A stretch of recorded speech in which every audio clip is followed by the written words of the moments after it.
తప్పుడు రాతలు రాసిన వారిపై వెంటనే దేవాలయాలపై తప్పుడు రాతలు రాసిన ప్రతి వాడిపై వెంటనే శిక్షించాలి శిక్షించాలి శిక్షించాలి శిక్షించాలి శిక్షించాలి శిక్షించాలి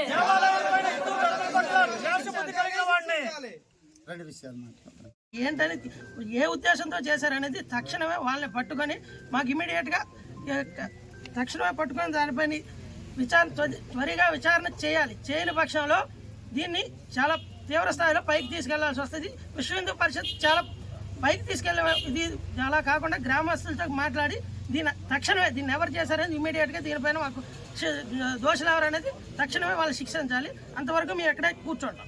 అందులో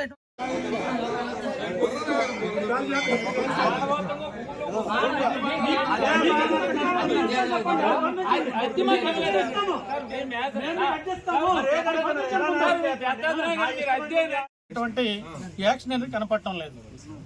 దేశం మొత్తం మీద ఆంధ్రప్రదేశ్ లో చూస్తే ఎక్కడ చూసినా జరుగుతూనే ఉన్నాయి. మన చుట్టుపక్కల జరిగినా కూడా దాని పత్రికలకు కానీ లేకపోతే దాన్ని చర్చించడం కానీ ఈ వేదిక తీసుకురావడం అనేది జరగటం లేదు. అంతకుముందు కూడా శుభలయలో కూడా అదే సంఘటన జరిగింది. స్పందన అనేది గ్రామీణంలో ముఖ్యంగా హిందువుల్లో లేదు. ధర్మం పట్ల సరైనటువంటి ఆలోచన లేదు. మన ధర్మాన్ని కాపాడుకోవాలి, దేశాన్ని కాపాడుకోవాల్సిన బాధ్యత స్థానికుల పట్ల ఉంది. మేము ఎక్కడి నుండో వస్తామని కాదు, ఇక్కడ ఉన్న వాళ్ళు ఆ పని చేయాలి. ప్రచారం కోసం చేస్తారా, కవ్వింపు చర్యలు చేస్తారా?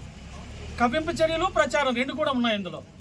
హిందువుల్ని మీరందరూ చవటలు దద్దమ్మలని చెప్పడం ఒక విధంగా, రెండోది ఏంటంటే మాకు మీరు ఏం చేయలేరు, మీరు కలిసి ఉండలేరని చెప్పడం కోసం ఇట్లాంటివన్నీ చేస్తూనే ఉన్నారు. మనం కలవకపోతే ఇలాంటివి ఈరోజు మల్లికార్జున స్వామి అయింది, రేపు అక్కడ ఎండల ఏంటి మా పరిస్థితి?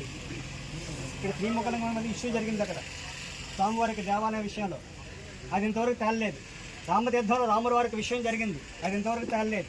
ఇప్పటికీ సుమారుగా 250 దేవాలయాల మీద దాడులు జరిగాయి, అది ఇంతవరకు తేలలేదు. దయచేసి ఇప్పుడు రాతలకు కూడా దయచేసి మీరే సెక్యూరిటీ వహించి ఆ ఇష్యూ తేలేంత వరకు రాతలు జరపకండి. వాటికి మీరే బాధ్యత, పూర్తి బాధ్యత వహించి అవి రాతలు తెరిపేసి ఈ కేసును మాఫీ చేయాలని దయచేసి మీరు ప్రయత్నం చేయొద్దు. దోషులు ఎక్కడన్నా పట్టుకొని మీకేంటి ఇబ్బంది?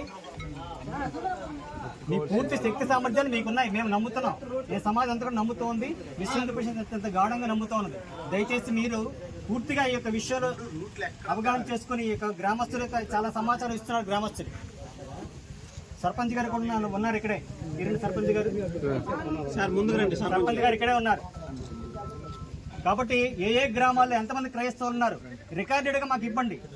రికార్డెడ్గా వారు క్రైస్తవులు అయితే వారు చర్చలు నిర్మించండి, వారు క్రైస్తవులుగా వాళ్ళకి నమోదు చేయించండి. వారు హిందువులుగా చలామణి అవుతున్నారు, చర్చలకు వెళ్తున్నారు. వాళ్ళు ఏం మాట్లాడకూడదు, ఏమాత్రం కూడా హిందువులు తిడుతూ వాళ్ళు ఉపన్యాసాలు ఇస్తూ ఉన్నారు. ఏంటి దారుణం అసలు? ఇక్కడ 3 దేవాలయాల మీద ఈ విధంగా చేశారు వాళ్ళ దాడులు.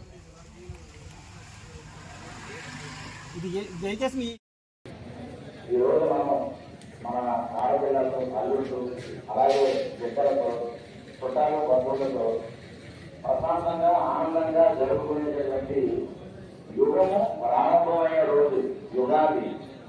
యుగాది అంటే యుగము ప్రారంభమైన రోజు, సూర్యనారాయణ స్వామి పుట్టినరోజు.